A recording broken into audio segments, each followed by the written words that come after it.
Assalamualaikum warahmatullahi wabarakatuh.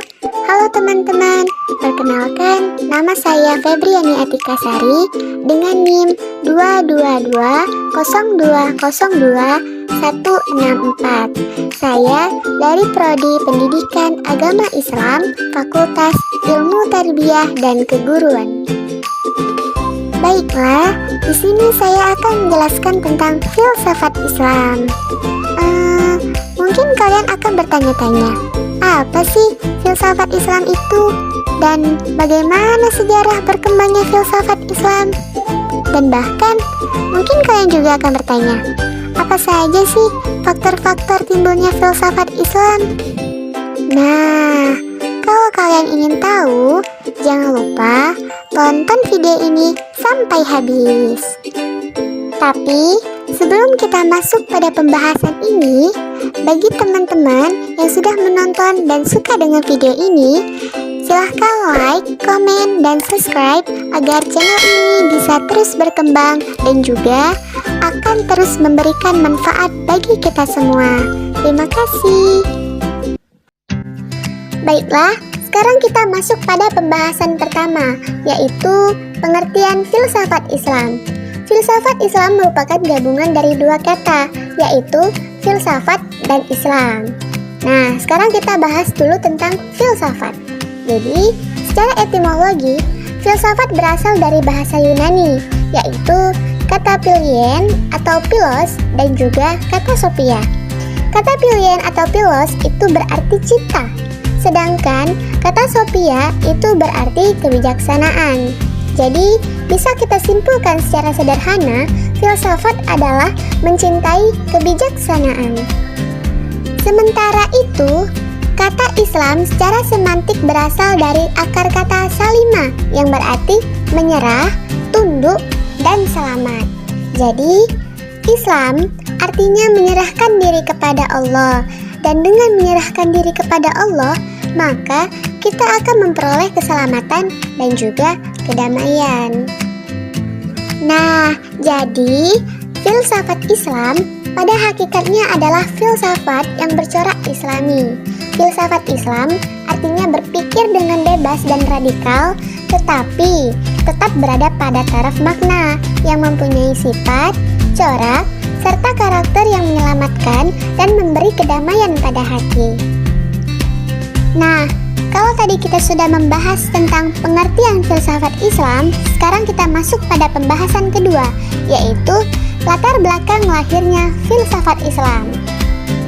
Pemikiran filsafat masuk ke dalam Islam melalui filsafat Yunani yang dijumpai kaum muslimin pada abad ke-8 Masehi atau abad ke-2 Hijriah, tepatnya di Suriah, Mesopotamia, Persia, dan Mesir. Dalam ensiklopedi Islam terbitan Ikhtiar Baru Van Hovi dijelaskan bahwa kebudayaan dan filsafat Yunani masuk ke daerah-daerah tersebut melalui ekspansi Alexander Agung. Setelah beliau berhasil mengalahkan Darius pada abad keempat di kawasan Arbela atau sebelah timur Tigris. Alexander Agung datang dengan maksud untuk tidak menghancurkan peradaban dan kebudayaan Persia, bahkan sebaliknya, ia berusaha untuk menyatukan kebudayaan Yunani dan Persia. Hal ini telah memunculkan pusat-pusat kebudayaan Yunani di wilayah timur, seperti Alexandria di Mesir, Antioquia di Suriah, Jun di Shapur di Mesopotamia, dan juga Bactra di Persia. Pada masa dinasti Umayyah, pengaruh kebudayaan Yunani terhadap Islam belum begitu nampak. Karena itu, perhatian penguasa Umayyah lebih banyak tertuju pada kebudayaan Arab. Pengaruh kebudayaan Yunani baru ini nampak pada dinasti Abbasiyah karena orang-orang Persia pada masa itu memiliki peranan penting dalam struktur pemerintahan pusat. Pada mulanya, para khalifah Abbasiyah ini hanya tertarik pada ilmu kedokteran Yunani. Akan tetapi, dengan seiring berjalannya waktu, kemudian mereka juga tertarik pada filsafat dan ilmu pengetahuan lainnya. Jadi, kelahiran ilmu filsafat ini tidak terlepas dari adanya usaha penerjemahan naskah-naskah ilmu filsafat dan berbagai cabang ilmu pengetahuan ke dalam bahasa Arab yang telah dilakukan sejak masa klasik Islam. Ada Adapun para filsuf di dunia bagian timur ada Al-Kindi, Al-Farabi, Ibnu Sina, dan Al-Ghazali. Kemudian para filsuf di dunia Islam bagian barat ada Ibnu Tufail, Ibnu Rushd, dan Ibnu Bajjah. Kemudian kita masuk pada pembahasan ketiga, yaitu faktor-faktor yang menyebabkan timbulnya filsafat Islam. Yang pertama ada faktor internal, yaitu adanya karakteristik Al-Quran, krisis kepemimpinan, dan kompleksitas persoalan. Faktor internal adalah faktor yang mempengaruhi berkembangnya filsafat di dalam dunia Islam. Di antaranya ialah dalil-dalil nakli yang memiliki kekuatan untuk mendorong orang Islam menggunakan dan mengembangkan akalnya.